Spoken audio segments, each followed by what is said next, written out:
Signal gasoline. Let every traffic signal remind you, you do go farther with Signal gasoline.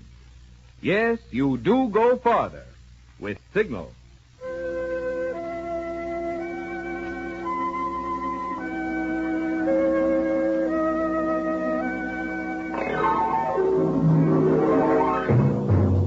The Signal Oil Company and your neighborhood Signal dealer bring you another curious story by The Whistler. Tonight, The Man Who Bought Death.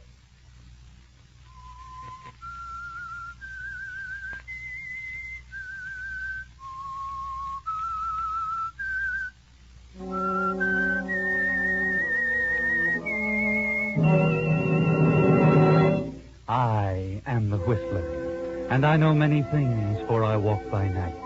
I know many strange tales hidden in the hearts of men and women who have stepped into the shadows. Yes, I know the nameless terrors of which they dare not speak.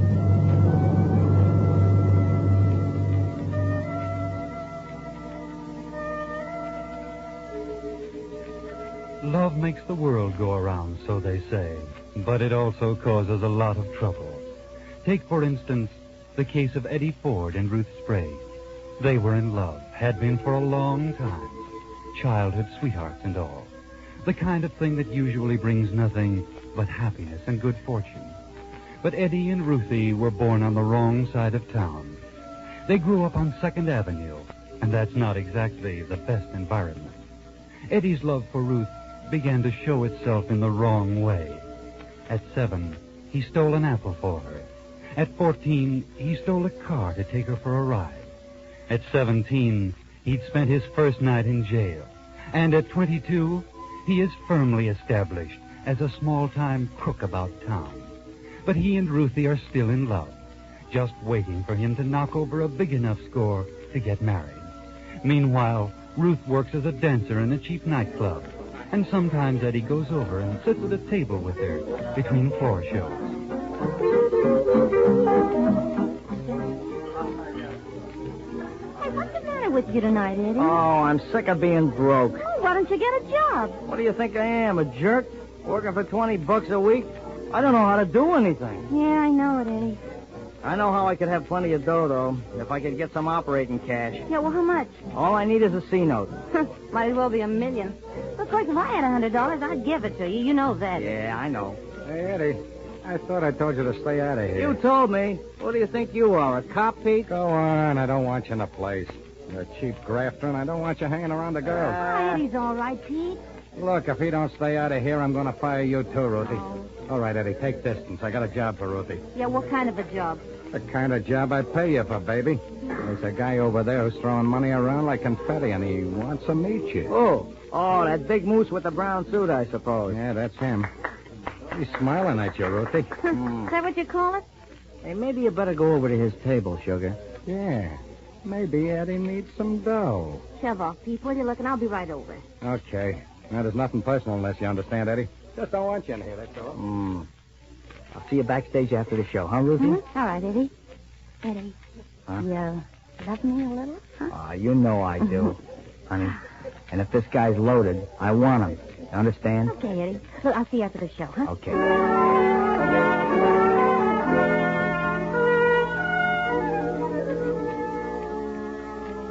Yes, Eddie and Ruth are in love, but business is business. So Ruthie goes to join the big moose in the brown suit. She walked up to his table, smiled prettily, and said, Hello. Well, hello, baby. Sit down. Build yourself a laugh. Thanks. You're on the town tonight, aren't you? Yeah, and you're going to join me, youngster. Oh. Sounds like an interesting way to spend the evening. You know, that bottle looks like champagne. That's funny. That's just what it is. And I bought it for you, lovely. Nothing's too good for Frankie Ferrari's girlfriend. You're in the big league now, sweetheart. You talk a great game. Stick around and watch me play it, baby. I just hit town tonight, and I'm fat with that stuff. Want to help me spend it? Yeah. Yeah, you know, I got a lot of talent that way. Well, what are you doing after the show tonight? Nothing. Well, that is nothing that you're not going to be in on. You're a lippy little dame, aren't you? I like 'em, Lippy. I think you and I are going to get along, baby. Keep the next couple of weeks open. You're going to be busy. Well, look, let's talk about that later, because I got to get backstage. Floor show goes on in a few minutes. Okay. I'll meet you out in front 5 minutes after show's over, okay? 5 minutes? You must dress like a fireman. I don't waste time at anything, Frankie.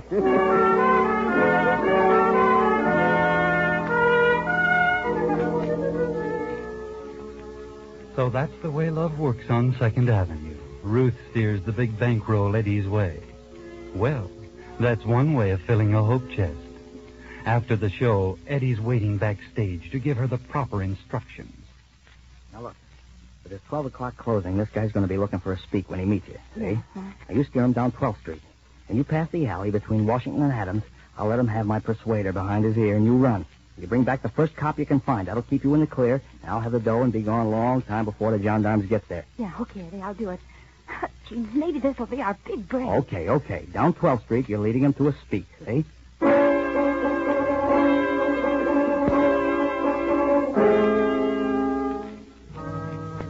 Well, this looks like it might be very interesting, doesn't it, Eddie? You scurry out the back door of the nightclub while Ruthie makes a quick change and meets the amorous Frankie out in front of the club. Well, where do we go from here, Curly Locks? What do you feel in the mood for? Oh, I feel in the mood for fun. Isn't the 12 o'clock closing silly? Oh, that's for the squares, isn't it? Yeah. Hey, don't you know any joints that stay open? Oh, yeah, I know one, but it's pretty expensive. Oh, dough don't mean anything, baby. Where is this joint? It's over on 12th Avenue. Shall we get a cab? No, it's only about 2.5 blocks. All right, so we'll walk. Oh, I love to be out, walking around at this time of night. Not this time of year. Ain't the fresh air just wonderful? I don't know. I never noticed it. Oh, you would notice it if you had to work in a gin mill like I do. Hey, what's a beautiful dame like you doing dancing a flea bag like the Club Moderne? Haven't you ever had a better offer? Want to make me one? Could be if things work out. Oh, this is 12th Street. We've turned down here. What's the matter, kid? Don't you like me? Oh, sure I like you. I love big men with money. It looks like I'm made to order, chicken. I weigh 260 and I make all the money I want. No limit. Yeah, well, how do you do it? Oh, I'm an operator. And that's all the conversation we're going to have on that subject. Hey, this is a nice dark street. How about a kiss? Oh, no, not here. Well, the speak's only a block away. Can't you wait till we get there? Okay, baby. I like my dames with spirit. Up to a point. Stick around. You know, Frankie, I wouldn't be at all surprised if you turned out to be the kind of man that I could learn to love. Yeah? Yeah. Well, listen, baby. Eddie. Run, will you? Give me a couple of seconds, then yell for the cops. Yeah, well, Eddie, is he dead? Beat it. Go on. Help! Help!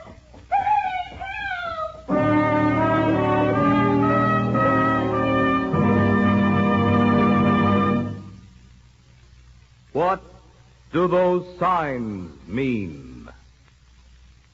Ring around the moon, they say, means rain tomorrow. Rosy sunset said to forecast a fair morning.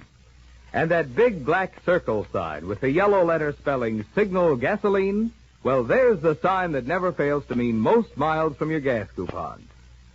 Yes, more and more wise Western drivers are daily discovering that it's not just a slogan, it's a fact. You do go farther with Signal Gasoline.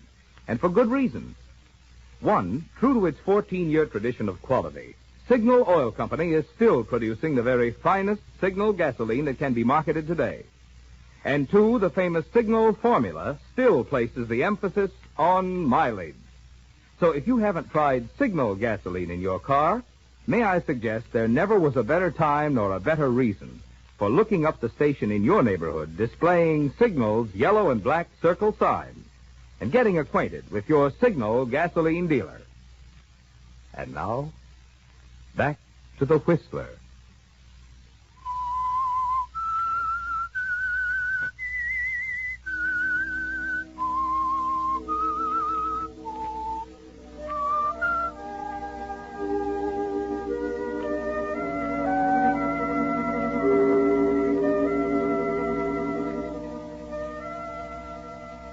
Yes, love on 2nd Avenue can lead to all sorts of things, like the slugging of a big spender in a dark alley. And Ruth carries out her part of the bargain like an old hand at crime. She runs screaming from the scene and brings the cops down in a hurry.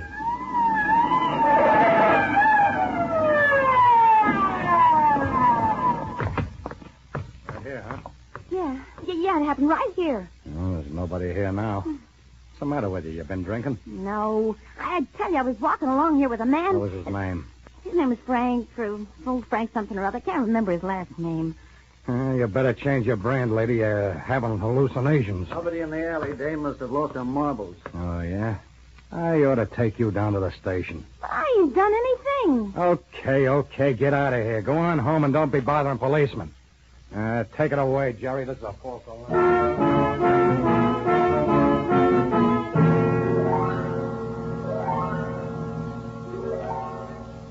That's funny, Ruth. You know that Eddie sapped Frank Ferrari to the sidewalk just a few minutes ago. And now there's no sign of either Eddie or Ferrari. That's very funny.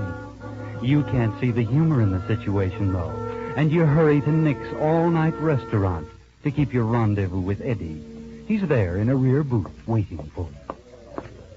Hello, baby. Hello, Eddie. Hey, look, the funniest thing happened. Keep it down to a college cheer, will you, baby? Yeah.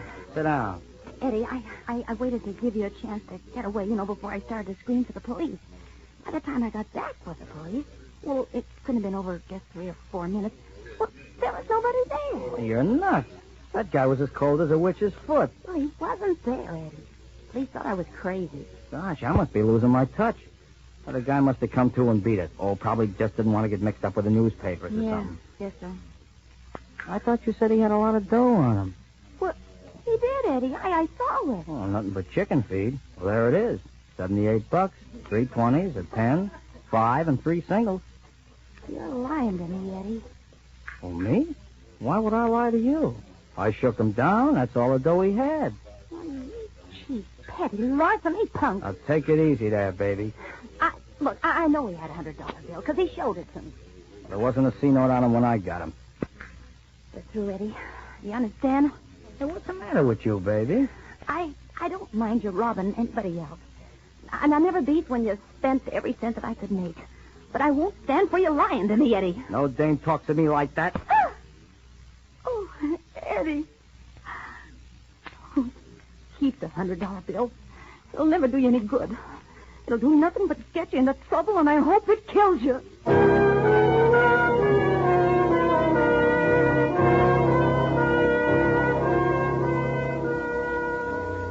So, after all of these years, the love affair between Eddie Ford and Ruthie Sprague hit the rocks. And just because Eddie stole $100, he did steal it, you know. Frank Ferrari was carrying $178 when Eddie knocked him unconscious and robbed him in that alley between Washington and Adams. Eddie hated to lose Ruth, but business is business. Next day, he called on Bill Larimer at Bill's house in the suburbs. Eddie'd always wanted to do business with Larimer. You see, Larimer was a wholesaler in counterfeit money. Wholesalers sell it for 20 cents on the dollar to the shovers. Those are the people who actually cash it.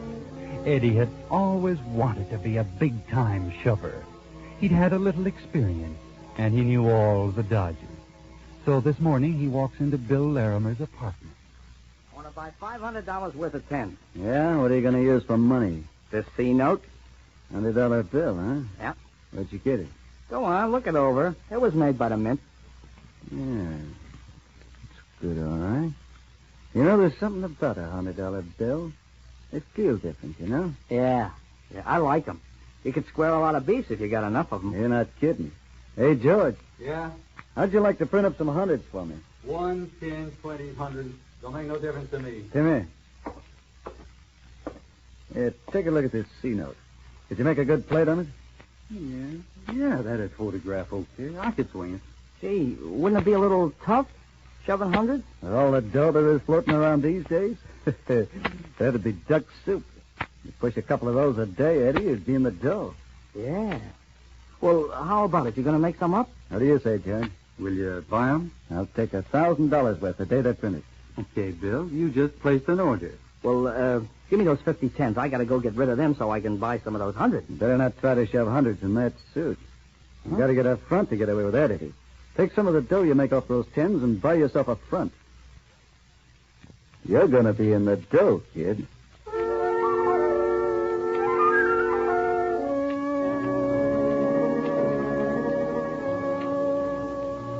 So Eddie took a little trip out of town and spread his phony $10 bill in railway stations, department stores, restaurants, and grocery stores, and was never questioned. He was gone about 10 days. When he came back, he thought of calling Ruthie, but decided he'd better call Bill first. He was pretty excited when Bill told him the hundreds were ready. He went right out there. Bill was glad to see him. He showed him the $100 bills, and they were beauties. That George was a craftsman, Bill said. There they are, ready. They're perfect. The best job George ever did. Yeah. See, they're beauties, all right. Think you can pass them? I wouldn't be afraid to pass those at the Federal Reserve Bank. Look, here's the 100 you brought in.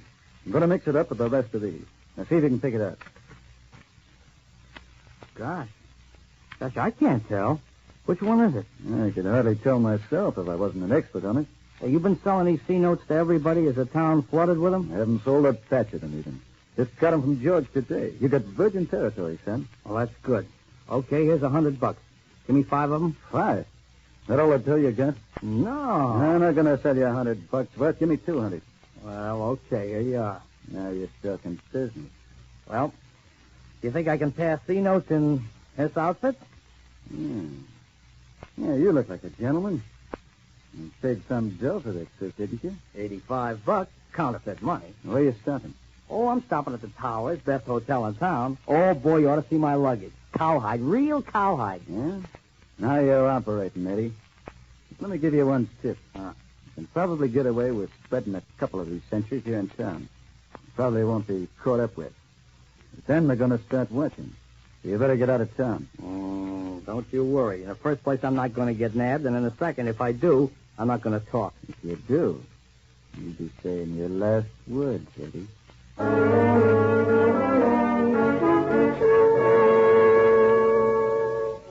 Yes, Eddie, be careful. Now you're in it for keeps. In the big time. A real big shot. So now you decide to call Ruth. You find her at home, too. And you make a date to meet her at the Towers in the cocktail lounge.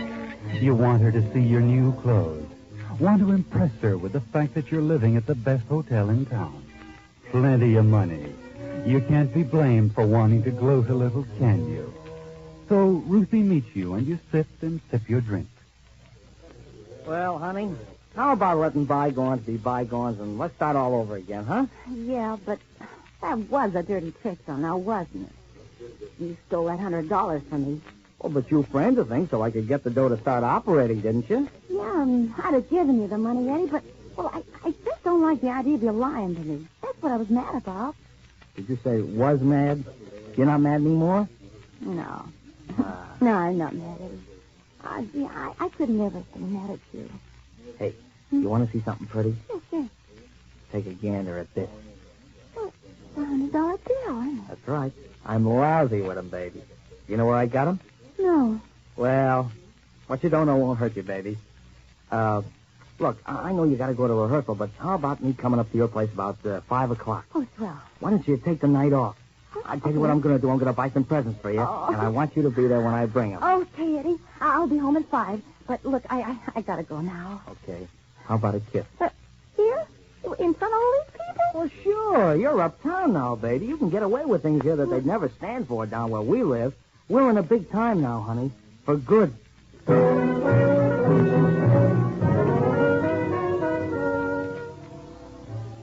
Don't be so sure of yourself, Eddie. In your racket, that's not good. Take it easy. But you can't get over being a big shot, can you? You can't resist going to a swank department store to buy your girl a real present. Say, miss. Yes. May I help you? Yes. I want to buy a lapel pin for my girlfriend. I don't know much about things like that. Would you mind helping me out? Well, of course, I'd be glad to. Oh. Do you see anything in this tray that you think she might like? Well, she's a blonde, about 5'1", blue eyes, and wears black most of the time. Oh, well, let me see. I think you'd probably like this pinny very much. Oh, that one? Yeah. How much is that? Well, it's just a minute. It's $35. I have to add the luxury tax to it. Oh, that would be about $42. Yes. Oh, that's okay. Can you take it out of this? Oh, my, $100 bill. Oh, I'm sorry. It's all I have. Oh, well, of course, that's perfectly all right. I'll have the change for you in a moment. Yes, Eddie, wait for your change. You stand there smoking your cigarette, and after a few minutes, you begin to worry, don't you? You try not to show it, but you sense that something's wrong. Then you look around and see him, the man with the unmistakable aura of a store detective. He comes up the aisle and stops a few paces from him. Something's wrong, Eddie. But they never arrest a man for shoving queer dough. They follow him, try to find out where his source is. You've only got one of the bills on you, Eddie. You can say you won it in a crap game. They can't prove anything. But then you turn and see them, two uniformed policemen coming down the aisle. And suddenly you're not so sure.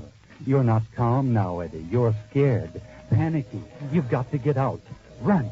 Run, Eddie, run!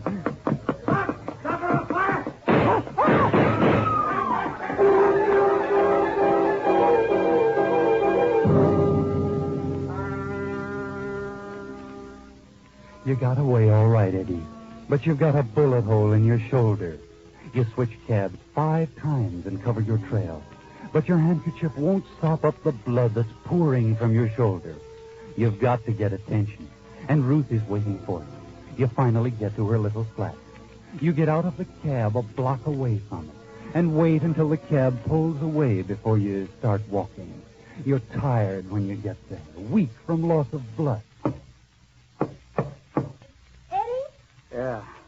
Now, let me in.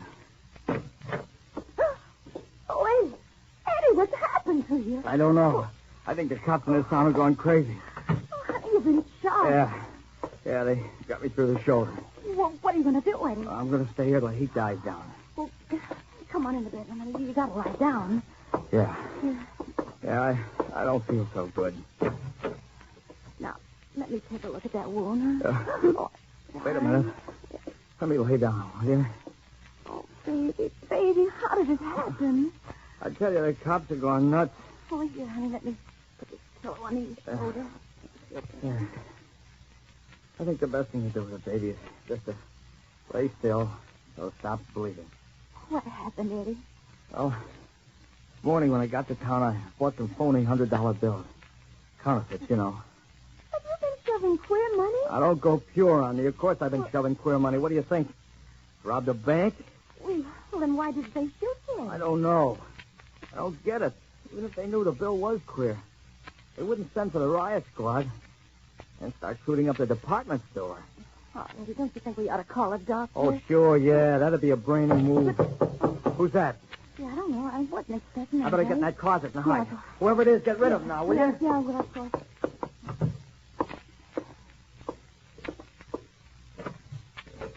Your name Ruth Sprague? Yeah? Looking for a friend of yours, guy by the name of Eddie Forbes. Know where he is? Well, no, I ain't seen him. We'll just come in and take a look Well, around. no, but you can't come in here because... I know. All right, boys, take the joint down. What's the matter, Sprague? Cut your finger? Huh? What's Oh, that no. blood doing on the floor? Hey, guy stood there for a while and went through that door over there, crazy.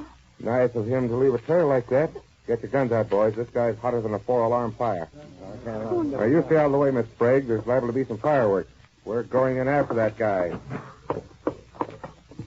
We're coming in after you, Forbes.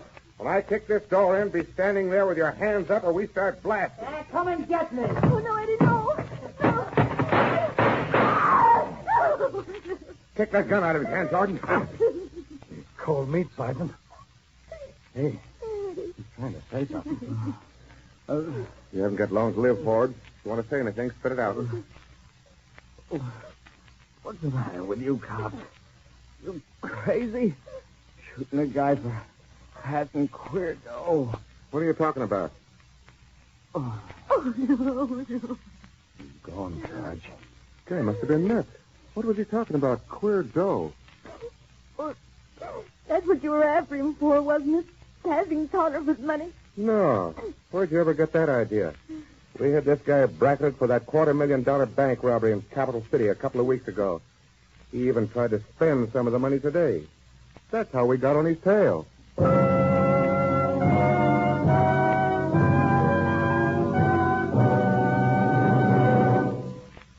The Whistler will return in just a moment with the strange ending of tonight's story.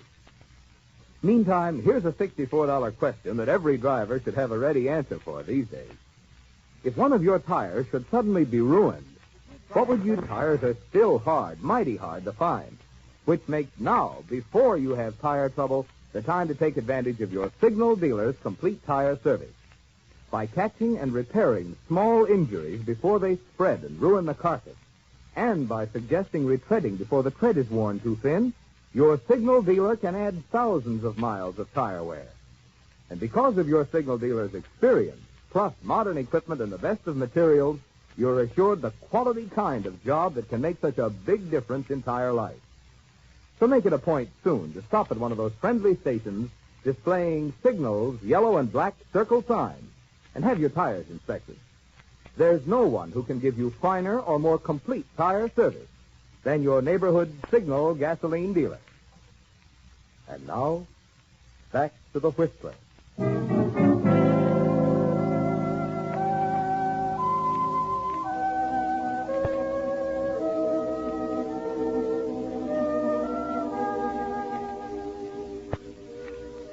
Yes, Eddie Forbes died for his crime. But the police were after him not for passing counterfeit money, the crime for which he was guilty. No, they cornered him for a crime he didn't commit, a crime he didn't even know had been committed. Remember how Eddie got that $100 bill from the heavy spender Ruthie steered his way? The counterfeiters made an engraving of that same bill, printed a few hundred of them, and sold some back to Eddie. But every cashier in the country was watching for the serial number on that bill and on all the counterfeits made from it. The heavy spender had picked it up illegitimately from a bank in Capital City, and Eddie died because he didn't know that. Ruth, her wish came true. Remember when she was sore at Eddie for lying to her? She made the wish that that $100 bill he held out on her would cause his death. Yes, wishes do come true sometimes, and love ends up in funny ways.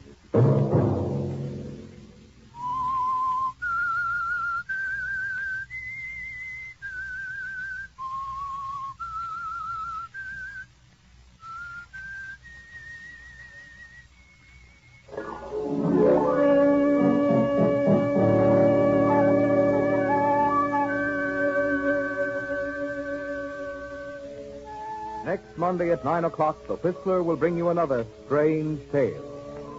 The Whistler is broadcast for your entertainment by the marketers of Signal gasoline and motor oil and fine quality automotive accessories, and by your neighborhood Signal dealer.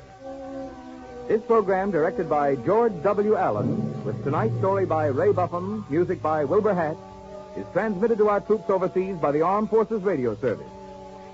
This is Marvin Miller speaking, and suggesting that you let every traffic signal remind you that you do go farther with Signal gasoline. Yes, you do go farther with Signal.